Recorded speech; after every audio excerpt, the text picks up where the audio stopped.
Subscribe करें और bell दबाएं ताकि कोई खबर रह न जाए।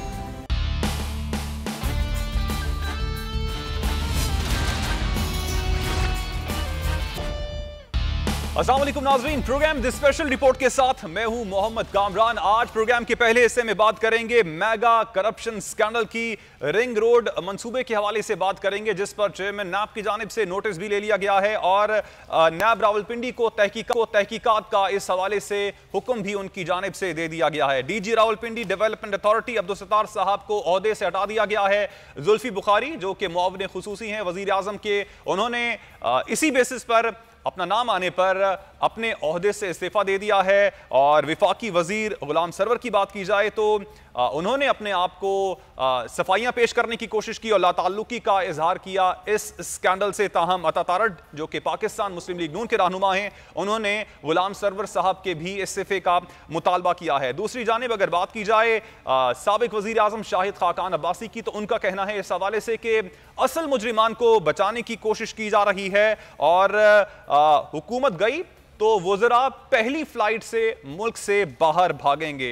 नून लीग की तर्जुमान की बात की जाए तो नून लीग की तर्जुमान मरियम औरंगजेब का कहना है कि उस्मान बुज़दार और इमरान खान पर क्यों हाथ नहीं डाला जा रहा है। अगर माजी में वजीर आजम से एहतसाब किया जाता रहा है और कुछ साबित ना होने के बावजूद भी सजाएं दी गई 3 बार के वजीर आजम पर, तो मौजूदा वजीर आजम को सजा क्यों नहीं मिल सकती है।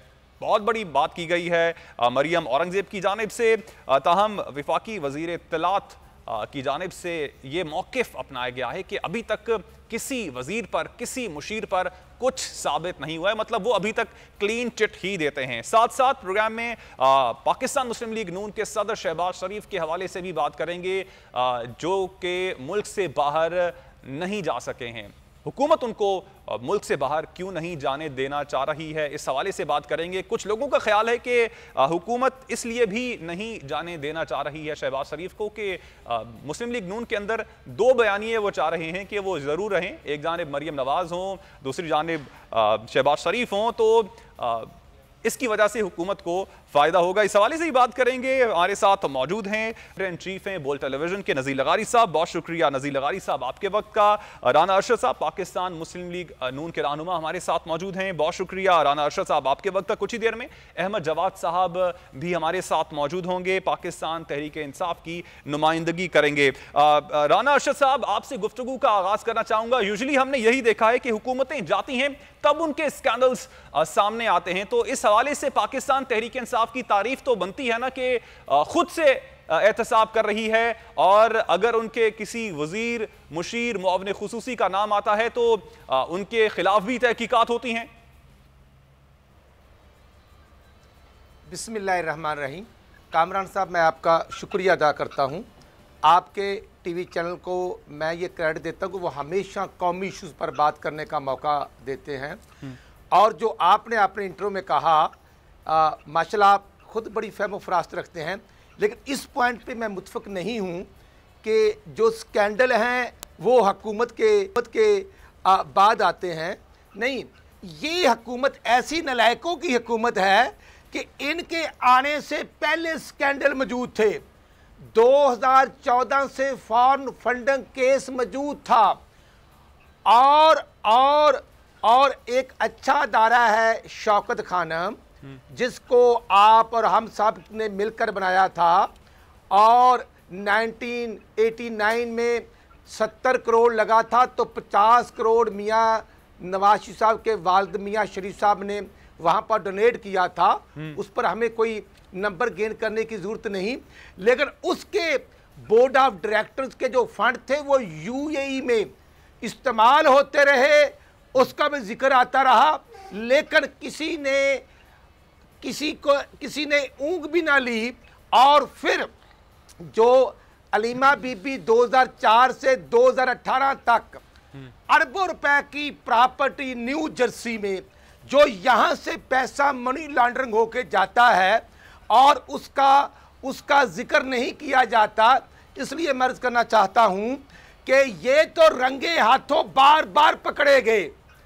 ये तो मैं समझता हूँ 2018 में चीनी के नाम पर 3 अरब सब्सिडी पाकिस्तान के खजाने पे डाका मारा गया और फिर कहा गया कि चीनी जो है वो हमने जो एक्सपोर्ट कर दी।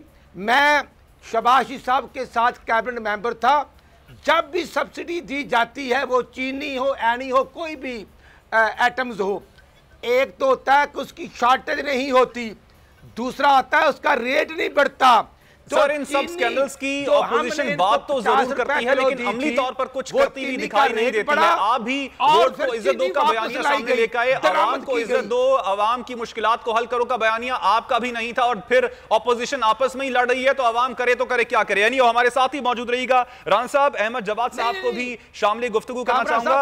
अहमद जवाद साहब, इमरान खान साहब तो कहते थे कि अगर ऊपर बंदा ईमानदार हो तो नीचे वाले करप्शन नहीं करते हैं, तो ये तो स्कैंडल्स जो सामने आ रहे हैं, फिर ये क्या हैं?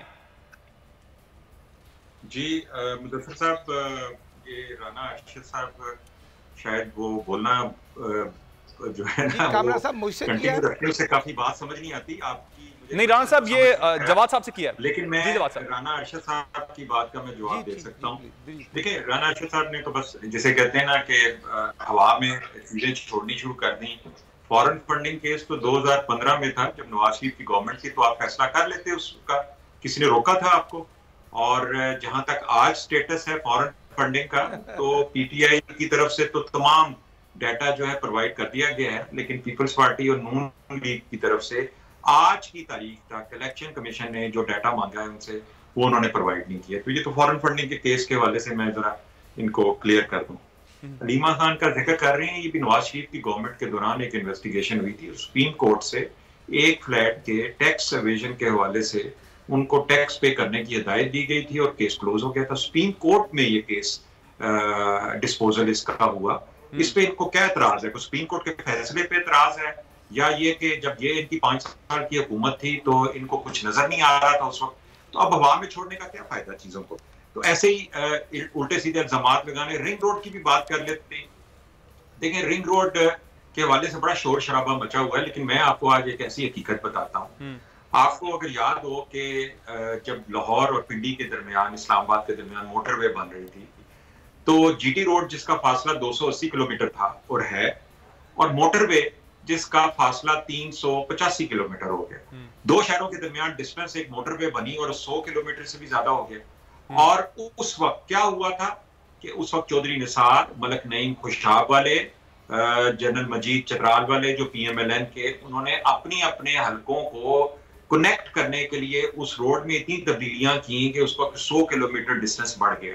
आज तक कभी आपने सुना है उसकी कोई इंक्वायरी, कोई इन्वेस्टिगेशन? सर, लेकिन two wrongs doesn't make a right, right? मतलब आप एक गलत चीज को गलत चीज से डिफेंड कर रहे हैं। अगर उन्होंने गलत किया था तो आप कहते हैं कि उस वक्त गलत हुआ था, तो अब हम भी गलत कर रहे हैं, तो इसको बराबर समझा जाए, आगे चला जाए। हाँ नहीं मुदस्सर, आपने मेरी बात नहीं मुकम्मल होने देनी, आपको शायद ये कहने की जरूरत ना पेश आती। अब मैं बताता हूँ कि हमारा रिंग रोड के हवाले से, देखें, हमारी हुकूमत को आप ये क्रेडिट आप देंगे कि ये रिंग रोड का मंसूबा किसी अगली हुकूमत के आने के बाद नैब ने नहीं खोला।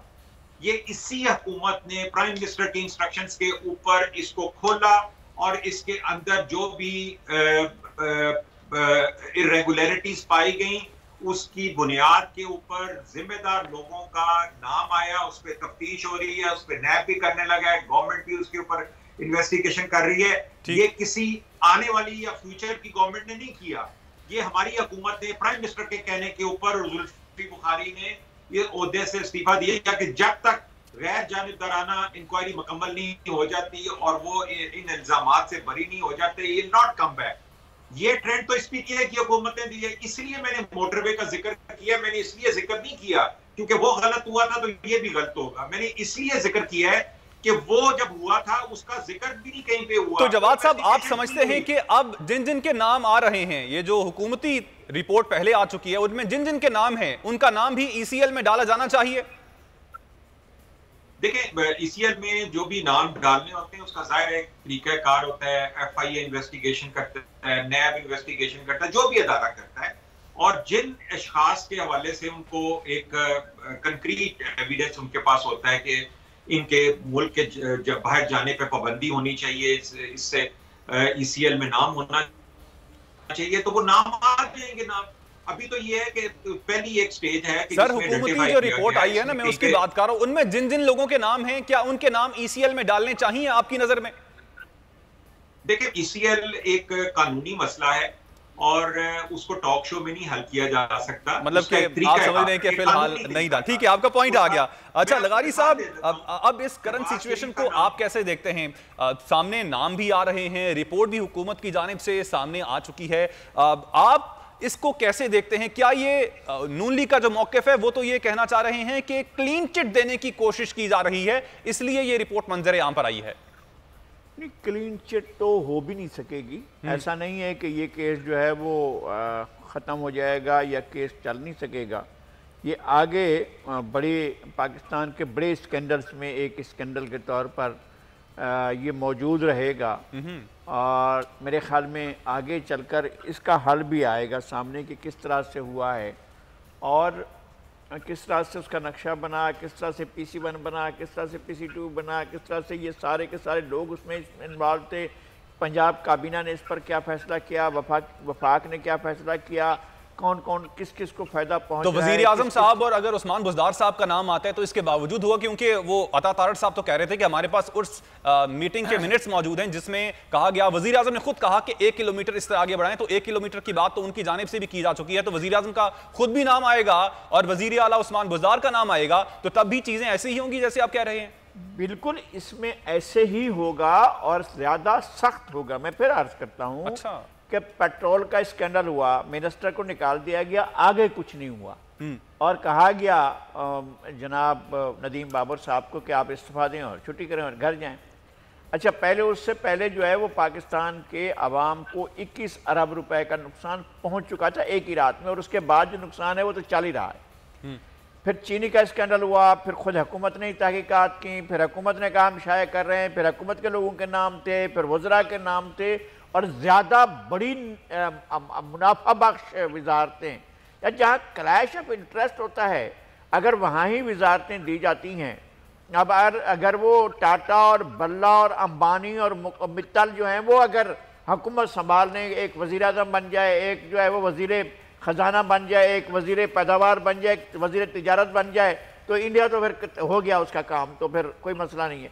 हमारे यहाँ जिन लोगों का स्कैंडल के अंदर बरह रास्त नाम था और जिन लोगों का इस पूरे के पूरे बेनिफिशियरी थे इस पूरे के पूरे स्कैंडल के, और जिस तरह से काबीना ने फैसला किया जी हमने एक्सपोर्ट्स करनी है, पहले ये देखा कि मुल्क के अंदर इतनी है कि नहीं है, एक्सपोर्ट्स किया, फिर उसकी सब्सिडी, फिर इंपोर्ट किया, फिर उसके फायदे, फिर उसके अंदर फिर मुल्क के अंदर कीमत जो है वो 52-54 रुपए से उठाकर 100 से ऊपर चली गई, तो ये फायदे अलग। तो यानी इसका क्या मतलब है, ये इस पर मिट्टी पाजी जाएगी, ख़त्म हो जाएगा, इस पर कोई पूछगछ नहीं होगी, कोई बात नहीं होगी। फिर इसी तरह से आटा स्कैंडल है, ये जो है एक बहुत बड़ा स्कैंडल आया था सामने। फिर यहाँ पर रावलपिंडी रिंग रोड का जो मामला आया है ये बहुत ही शफाफ है, बहुत सामने है। मैं कहता हूँ आज कुछ भी नहीं होगा सर, लेकिन मेरी अर्ज सुने, मैं ये कहता हूँ कि बेशक आज कुछ नहीं होगा, हुकूमत जो है अपना एक अच्छा किरदार बनाएगी कि देखा हमने अपने लोगों के खिलाफ वो किया है, इंक्वायरी कराई है, वो इन्वेस्टिगेशन कराई है, नाम आ गया, फिर हम लोगों ने इंक्वायरी की, फिर उसके बाद ये हुआ, फिर इंक्वायरी, फिर इन्वेस्टिगेशन, पे हुआ कुछ नहीं, पकड़ा कोई नहीं गया किसी के साथ भी।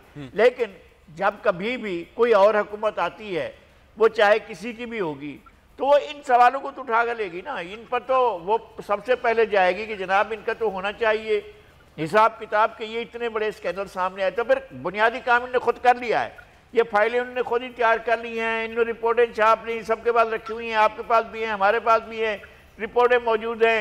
ये चीनी रिपोर्ट है, ये आटा रिपोर्ट है, ये पेट्रोल की रिपोर्ट है, अब रिंग रोड की भी सामने आ रही है। बड़े मेटल स्कैंडल तो यही रहे हैं, ठीक माजी में भी चीज़ें गड़बड़ हुई हैं, लेकिन जिस तरह से दीदा दिलेरी से एक आंखें बंद करके जिस तरह चीज़ों को किया जा रहा है और ये टेक एज ग्रांटेड लिया जा रहा है, भाई कोई पूछने वाला नहीं है, हमसे कौन पूछेगा, हम तो शहजादे हैं। सर ऐसा तो नहीं है कि इससे पहले भी चीजें होती थी लेकिन उस वक्त इस तरह से सामने नहीं आती थी, पीछे पीछे मुकमुका हो जाता था, लेकिन पाकिस्तान तहरीक इंसाफ क्योंकि साफ और शफाफ हुकूमत है, शफाफियत पर यकीन रखती है, तो वो चीजें सामने आ रही हैं। इसीलिए मैं ये कहता हूं कि इस अगर माजी में भी चीजें हुई है तो उस पर भी मुकमुका नहीं होना चाहिए और नहीं होना चाहिए था अगर हुआ है तो, और उसका पूरे का पूरा एहतसाब होना चाहिए। पाकिस्तान की तकलीफ सूरत हाल ये है कि बहुत से लोग पॉलिटिकल भी और नॉन पॉलिटिकल्स भी और ब्यूरोक्रेट भी नॉन ब्यूरोक्रेट्स भी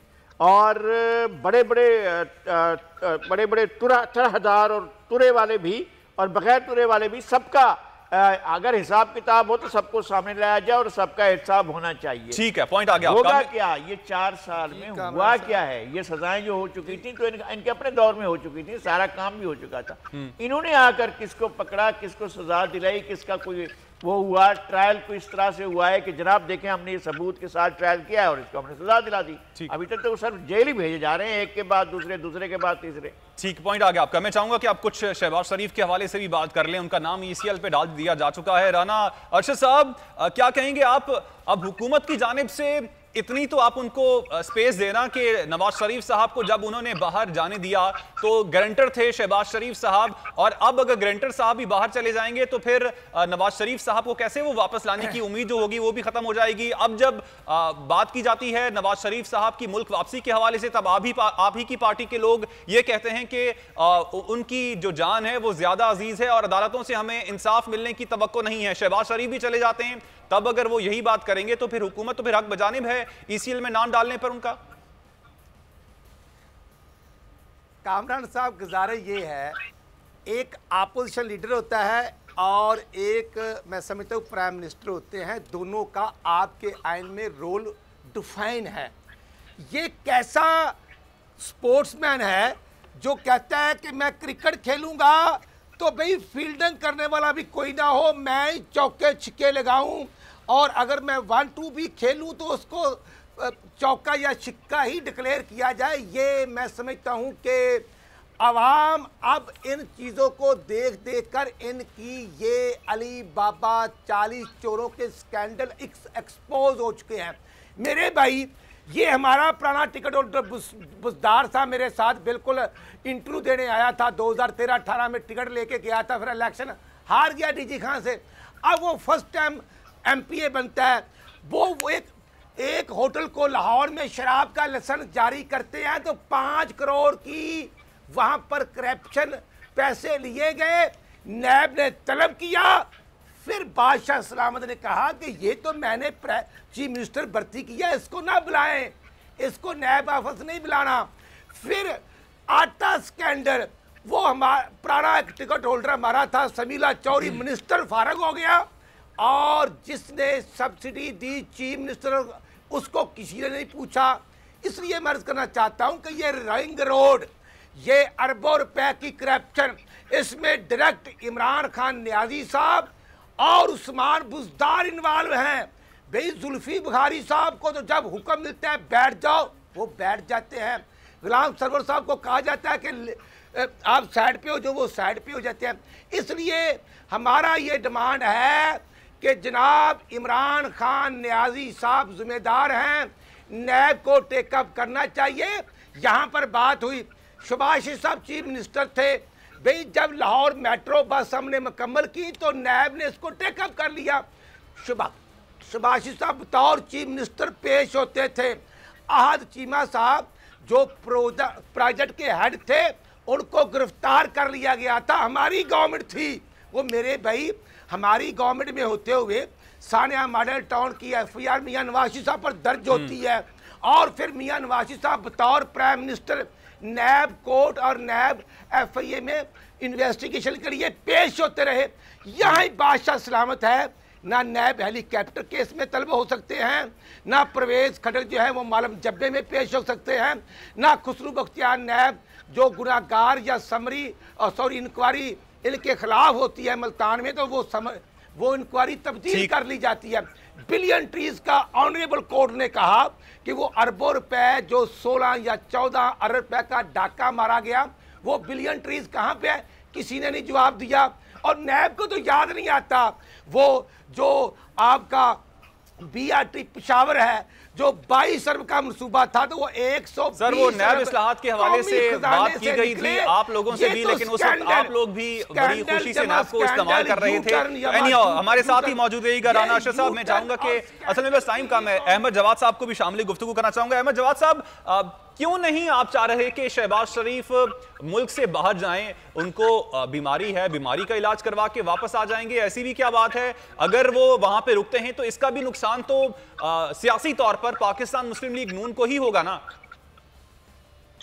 देखें मुदस्सिर, हम इसको इस तरह से नहीं वैल्यूएट कर रहे कि उनको जाने देने से या उनको रोकने से पीटीआई को क्या फायदा होगा या पीएमएलएन को क्या फायदा होगा या नुकसान होगा। हम उसको केस को मेरिट के ऊपर देख रहे हैं, जिसमें एक चीज तो जो आपने इब्तदाइये में भी जिसका जिक्र किया कि वो गारंटर हैं उस नवाज शरीफ के जो कि अदालत से कन्विक्टेड हैं और अदालत से भागे हुए हैं, स्कॉन्डर हैं। उनको जो अदालत ने टाइम पीरियड दिया था इलाज के लिए वो गुजरे हुए अब 1 साल से ज्यादा का अरसा हो गया और उनके गारंटर के तौर पे तो सूलन तो इनको भी जेल में होना चाहिए क्योंकि ये उनके गारंटर थे। तो इनको इस एक तो ये वजह है, इसके अलावा इनके ऊपर जो केसेस मनी लॉन्ड्रिंग के चल रहे हैं उसमें एक बड़ा डिटेल्ड आपने देखा होगा कैबिनेट से शहबाज शरीफ में का ईसीएल में डालने का जो हुक्मनामा आया है वो बड़े कानूनी उसमें जवाब पेश किए गए हैं, उनकी पूरी लिस्ट डाउन किया गया है कि क्यों हम ये समझते हैं कि अगर हम इनको मुल्क से जाने की इजाजत दे दें तो इससे कि केस में क्या रुकावट आएगी या इनके वापस आने के क्या चांसेस हैं। इसलिए वो एक पूरा कानूनी एक नैरेटिव है, एक कानूनी तरीके से उसको जस्टिफिकेशन है जिसकी बुनियाद पे ये किया गया। ठीक, मतलब कि शहबाज शरीफ अब मुल्क से बाहर कम हुकूमती नजर से नहीं जा रहे हैं। अहमद जवाद साहब हमारे साथ ही मौजूद रहिएगा। ब्रेक का मुझे कहा जा रहा है। राना अरशद साहब आपने वक्त दिया, आपका शुक्रिया। अहमद जवाद साहब आपने वक्त दिया, आपका शुक्रिया। ब्रेक से जब वापस आएंगे तो फलस्तीन की सूरत हाल के हवाले से बात करेंगे। नाज़रीन आप हमारे साथ रहिएगा।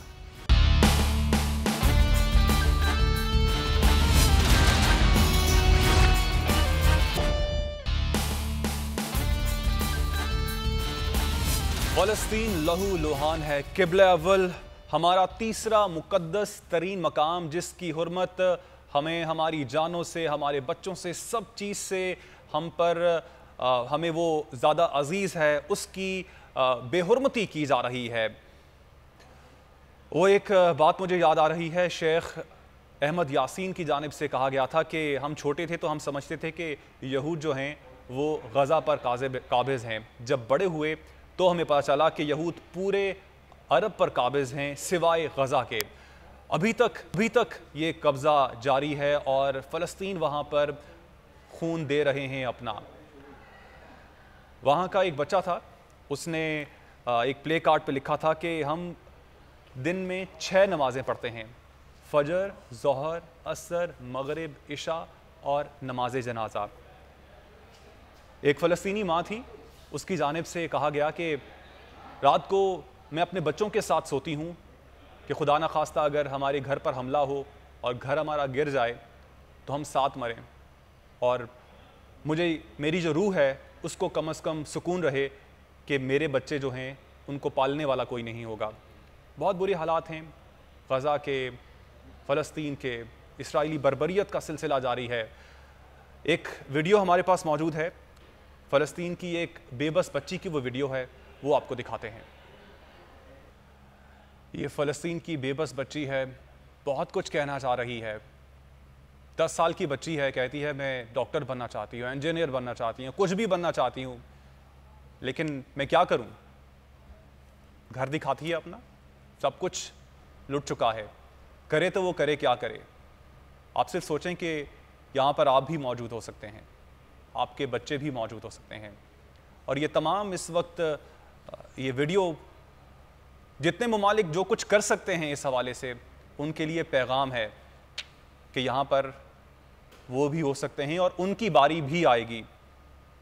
एक और वीडियो हमारे पास मौजूद है, एक बच्चे की वीडियो है, उसके वालिद का जनाजा है, मासूम नातवा कांदे हैं, अपने वालिद का जनाजा उठाएंगे। वीडियो देखिए। दिल दहला देने वाले मनाजिर हैं, बट क्या कहें। मुफ्ती उमैर साहब हमारे साथ मौजूद हैं, मजहबी स्कॉलर हैं। आयर एक्सपर्ट हामिद खान अल मशरकी भी हमारे साथ मौजूद हैं, आप दोनों का शुक्रिया। हमारे साथ नज़ीर लगारी साहब भी मौजूद हैं। मुफ्ती उमैर साहब, अब इस वक्त जो अरब ममालिक हैं या जो ममालिक कुछ कर सकते हैं फ़लस्तीन की सूरत हाल के हवाले से, अगर वो नहीं करते हैं, सब कुछ होने के बावजूद वो कुछ भी नहीं करते हैं, तो इस्लाम इस हवाले से क्या कहता है? क्या उन पे अजाब आएगा?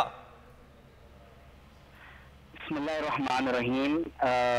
देखिए, सबसे पहले हमें ये बात समझनी है कि बैतुल मक़दिस और मस्जिद अक़सा की आलम इस्लाम के लिए बहुत ज़्यादा अहमियत है।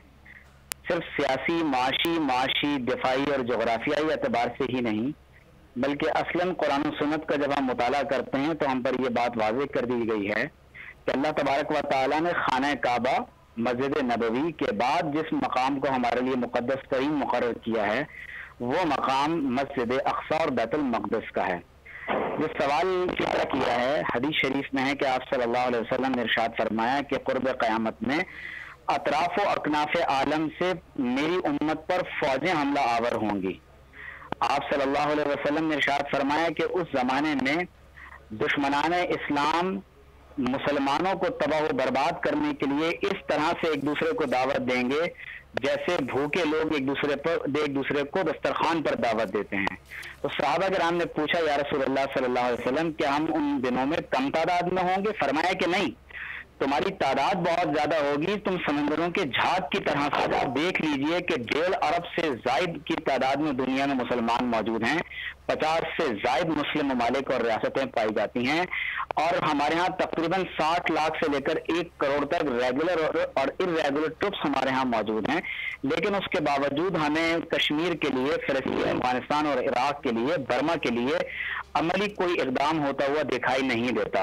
तो सहाबा किराम ने इसकी वजह पूछी, तो आप सल्लल्लाहु अलैहि वसल्लम ने फरमाया कि तुम्हारे अंदर वहन पैदा हो जाएगा। पूछा गया वहन क्या है? फरमाया हुब्ब दुनिया व कराहियतुल मौत, दुनिया की मोहब्बत और आखिरत की नापसंदीदगी। एक बात ये समझ लीजिए कि मस्जिद अक़सा की हमारे नजदीक अहमियत यह है कि ये इस रूए जमीन पर अल्लाह की इबादत का दूसरा घर है। ये वो मकाम है कि इसके करीब ही एक क़ुब्बतुस सखरा है, जिसे डोम ऑफ द रॉक कहा जाता है। उसके नीचे एक चट्टान है जहां से आप सल्लल्लाहु अलैहि वसल्लम मेराज के लिए आसमानों पर ले जाया गया। इसके करीब ही वो क़ुब्बतुन नबी सल्लल्लाहु अलैहि वसल्लम है, जहां खड़े होकर आप सल्लल्लाहु अलैहि वसल्लम ने तमाम अंबिया अलैहिमुस्सलाम की इमामत फरमाई है। और इसी मस्जिद अक़सा में 1000 अंबिया के इसके अतराफ में मज़ारात और क़ुबूर शरीफा मौजूद हैं। इसी तरह से मस्जिद अक़सा के करीब ही आपको एक वेलिंग वॉल नजर आती है, जहां यहूदी खड़े होकर अपनी इबादत करते हैं। मुसलमान इसको वेलिंग वॉल नहीं कहते, यस, मुसलमान इसको दीवार गिरिया नहीं कहते, हम इसको हायतुल बुर्राक या दीवार बुर्राक कहते हैं, क्योंकि मेराज के वक्त आप सल्लल्लाहु अलैहि वसल्लम आकर रोका था। और इसके साथ ही एक मस्जिद बुर्राक है, जिसमें एक हल्का, एक सर्कल मौजूद है, जहां सिर्फ आप सल्लल्लाहु अलैहि वसल्लम ने नहीं बल्कि तमाम अंबिया की सवारियों को इसी मकाम पर बांधा गया था।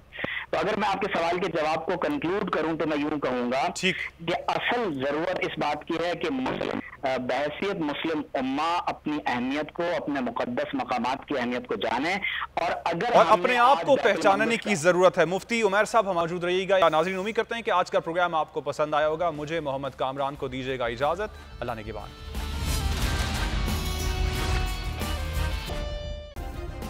सब्सक्राइब करें और बेल दबाएं ताकि कोई खबर रह न जाए।